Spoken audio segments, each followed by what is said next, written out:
Olá, começa aqui mais um episódio do Macro Review, o podcast de economia do C6 Bank. Hoje a gente vai retomar aqui uma discussão de longa data sobre os juros brasileiros. Será que eles são muito elevados? A resposta é sim. A taxa de juro real brasileira é a segunda maior de uma lista de 35 países. E o motivo não é apenas a atuação do nosso Banco Central. Existem questões mais complexas por trás disso. Por que então os brasileiros convivem com taxas mais elevadas do que outros países? Nessa edição a gente vai responder essa pergunta e a gente vai falar também sobre a atividade econômica brasileira, que desacelerou no terceiro trimestre desse ano, e sobre a inflação dos Estados Unidos. Eu sou a Marina Rapa. E eu sou a Bianca Alvarenga, e hoje é 14 de outubro de 2024. Vamos lá?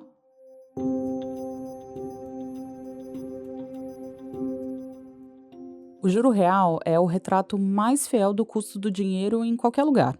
Para você que nos ouve entender, ele consiste em um cálculo simples. A taxa nominal, no nosso caso, a taxa Selic, descontada a inflação. Quando a gente precisa fazer uma comparação entre taxas de juros de vários lugares, a gente recorre então aos juros reais. O índice de preços ao consumidor amplo, que é o IPCA, esse índice no Brasil ficou em 4,4% no acumulado de 12 meses até setembro. Então, considerando que a Selic está atualmente em 10,75% ao ano e descontando essa inflação de 4,4%, a gente chega a um juro real brasileiro que está ali perto de 6%. Essa taxa é menor apenas do que a da Rússia e ela ultrapassa países como Estados Unidos, Chile e México. E um dos motivos para a gente ter um juro tão alto, e o Banco Central vê até necessidade de aumentar mais esses juros, é porque a inflação é alta no Brasil. Quando a economia cresce além da capacidade por muito tempo, como está acontecendo agora, a inflação tende a subir. Vem daí a necessidade do Banco Central de elevar os juros. A alta da Selic desestimula o consumo, os investimentos e a oferta de crédito. E isso tudo contribui para uma desaceleração da atividade econômica. Mas como o BC mede a dose desse aperto monetário, né? A resposta está no conceito de taxa de juro real neutra, que é aquela que não freia e nem acelera a economia. Esse é o nível de juro que faz a economia crescer de forma sustentável. E a questão é que, segundo estimativas do BC, ele também está alto. De acordo com cálculos do Banco Central, o juro real neutro no Brasil é 4,75%. Ou seja, se quiser desaquecer a economia, o BC precisa determinar uma taxa acima disso. Se quiser estimular a economia, ele determina uma taxa abaixo desse nível, de 4,75% que eu acabei de falar. Recentemente, o próprio presidente da autoridade monetária, o Roberto Campos Neto, ele afirmou que o juro neutro brasileiro é muito alto na comparação com outros países e explicou que, em parte, essa é a razão pela qual a Selic também está elevada. O BC sugeriu em apresentações recentes que a alta taxa neutra pode estar associada ao cenário fiscal, à quantidade de crédito direcionado e à baixa poupança histórica no Brasil. A gente vai falar melhor desses tópicos a seguir. Começando pelos estímulos fiscais à população, que tem uma grande contribuição para o Brasil ter uma taxa de juro neutra bastante elevada. Isso porque, com mais recursos, as famílias tendem a consumir mais e isso impulsiona o crescimento do PIB. Então, vê como é uma contradição?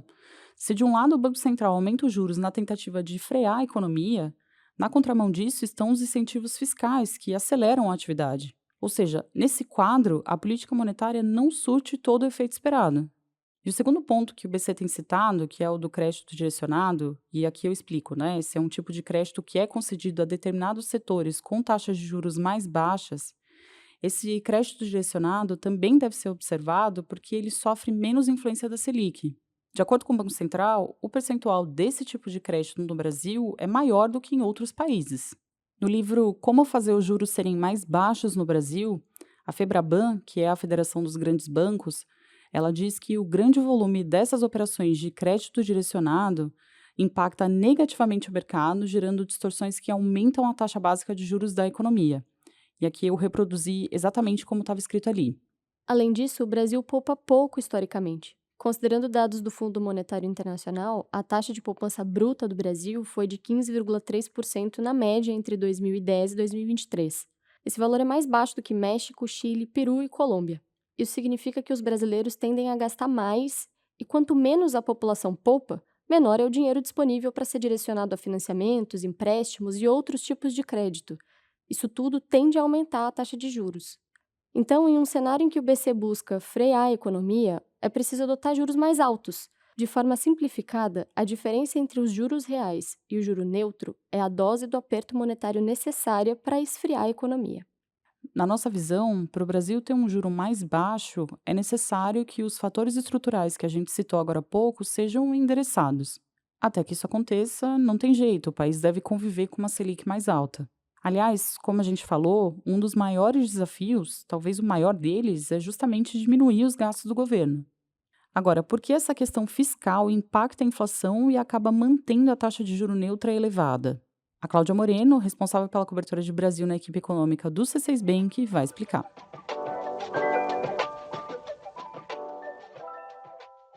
Bianca, para a gente começar a entender como funciona esse mecanismo, eu vou recorrer aos precatórios. É um bom exemplo recente desses estímulos fiscais que a gente está falando. No fim de 2023, o governo federal liberou o pagamento de cerca de 90 bilhões de reais em indenizações judiciais do Estado a cidadãos e empresas. É bastante dinheiro, equivale a pouco menos de 1% do PIB e certamente terá impacto na economia. Essa quantia, que chegou às famílias no início desse ano, pode ter contribuído, por exemplo, para uma demanda maior por bens e serviços. Isso acontece porque as pessoas de repente se viram com dinheiro no bolso que não era esperado. Com mais gente comprando, mais as empresas e a indústria precisam produzir para dar conta da demanda elevada. E aí, retomando uma ideia que você até citou aqui, se essa demanda está acima da capacidade de produção brasileira, isso tende a aumentar os preços. Então, se nada for feito, a inflação aumenta. No entanto, num sistema de metas de inflação, o BC não vai ficar olhando isso acontecer sem reagir. Pensa que na outra ponta, o Banco Central está fazendo o cálculo de qual a taxa de juros necessária para frear a inflação. Com esse impulso para o consumo, agora o BC vai precisar de uma taxa mais alta para conter o aumento de preços. Em resumo, para manter a inflação controlada, o BC vai ter que desfazer o estímulo fiscal. Essa é a lógica do porquê a taxa de juros neutra sobe quando temos estímulos fiscais. Agora, Cláudia, a gente está falando que esses estímulos fiscais impulsionaram a economia na primeira metade do ano. E na segunda metade de 2024, o PIB vai continuar crescendo no mesmo ritmo? O pagamento dos precatórios foi um fator pontual e o impulso para o consumo deve arrefecer na segunda metade do ano. Inclusive, já há sinais de que isso esteja acontecendo. O que a gente tem visto nos dados recentes de atividade do terceiro trimestre é que a economia está desacelerando, mas segue em expansão. Depois de uma elevação de 1,4% no PIB do segundo trimestre, acreditamos por hora que o crescimento do terceiro trimestre deve ser de 0,6%. É um número mais fraco, mas ainda representa um bom avanço. Isso quer dizer que o trabalho do Banco Central deve continuar. Os juros devem seguir aumentando para impedir uma aceleração da inflação. Agora a gente vai falar um pouco mais sobre esses dados do PIB brasileiro que a Cláudia Moreno acabou de citar. Como ela falou, eles sugerem que a economia por aqui está desacelerando, mas segue em expansão. A pesquisa mensal de comércio, a PMC de agosto, mostrou uma retração de 0,8% do varejo.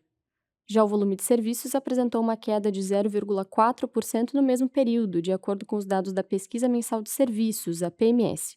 Com os números mais recentes de serviços, comércio e indústria, já dá para a gente ter uma ideia melhor de como está a atividade econômica no terceiro trimestre. E olha, por hora, a gente acredita que o PIB brasileiro tem avançado 0,6% no terceiro trimestre, contra a expansão de 1,4% entre abril e junho. Para o quarto trimestre, a gente espera uma nova desaceleração, uma vez que o impulso desses gastos públicos tende a perder força. Boa parte dos estímulos fiscais ficaram concentrados no início do ano. A gente projeta um crescimento de 3% para o PIB em 2024. O assunto agora são os Estados Unidos. Os novos dados da inflação americana fortaleceram as expectativas de um corte de juros gradual no país. O índice de preços ao consumidor, que é o CPI, esse índice subiu 0,2% em setembro e veio um pouco acima das projeções dos analistas de mercado. O núcleo do CPI, que exclui os itens mais voláteis, esse núcleo registrou alta de 3,3% no acumulado de 12 meses até setembro, e ele acelerou levemente em relação ao mês anterior. Os dados mostram que a inflação segue controlada nos Estados Unidos, mas ela continua também acima da meta de 2% estipulada pelo Federal Reserve, o Banco Central americano. A gente acredita que essa desaceleração moderada dos preços americanos reforça o cenário de o Fed reduzir o ritmo do corte de juros para 0,25 ponto percentual na próxima reunião de política monetária. Agora, se os números do mercado de trabalho mostrarem deterioração, o Fed pode, em algum momento, ampliar a magnitude do corte de juros para 0,5 ponto percentual. Hora da nossa agenda. Eu compartilho agora os dados econômicos que a nossa equipe acompanha nos próximos dias. Na quarta-feira, saem os dados de inflação ao consumidor, o CPI do Reino Unido. A expectativa é que o índice desacelere com menor persistência na inflação de serviços.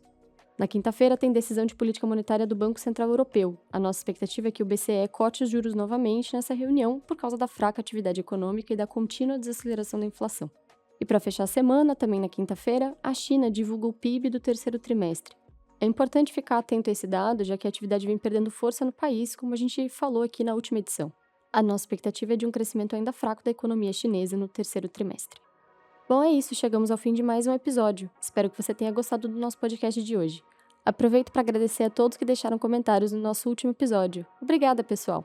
Se você está nos ouvindo, aproveita e deixa um comentário na caixa que a gente deixa aberta aqui no tocador.